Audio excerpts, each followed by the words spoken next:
Bangladeshi Facebook user কাজী সাকিব তার Facebook প্রোফাইলে এই সিসিটিভি ফুটেজটি শেয়ার করেন। ভোর 4:30টার দিকে তার নিজের বাসায় এমন কিছু একটা ঘটে যার ব্যাখ্যা তার কাছে ছিল না।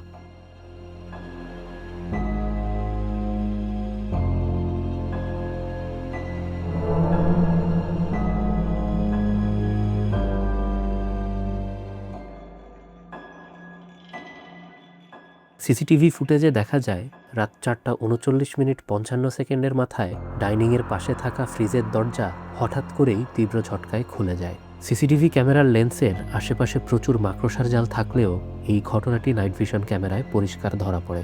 এই ভিডিওটি পোস্ট করার আগে সাকিব তার প্রোফাইলে একটি পোস্টে লেখেন যে তার বাসায় প্যারানর্মাল অ্যাক্টিভিটিস বা অতিপ্রাকৃত ঘটনা ঘটছে। তিনি এটাও উল্লেখ করেন যে রুকাইয়া ছাড়ার পর থেকেই এই ঘটনা বৃদ্ধি পেয়েছে।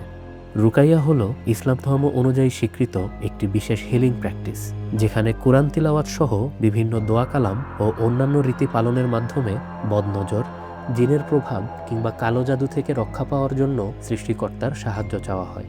সিসিটিভি ফুটেজটির সাথে সাকিব নিজের একটি ভিডিওও যুক্ত করেন, যেখানে তিনি ব্যাখ্যা করেন যে ডিপ ফ্রিজের দরজা অনেক শক্তভাবে লাগানো থাকে, তাই একমাত্র ফ্রিজের সামনে দাঁড়িয়ে সজোরে টান না দিলে এই দরজা কোনোভাবেই খোলা সম্ভব নয়। তাই যদি হয় তাহলে সেদিন ভোরে কে এক ঝটকায় খুলেছিল ফ্রিজের দরজা, উত্তর অজানা।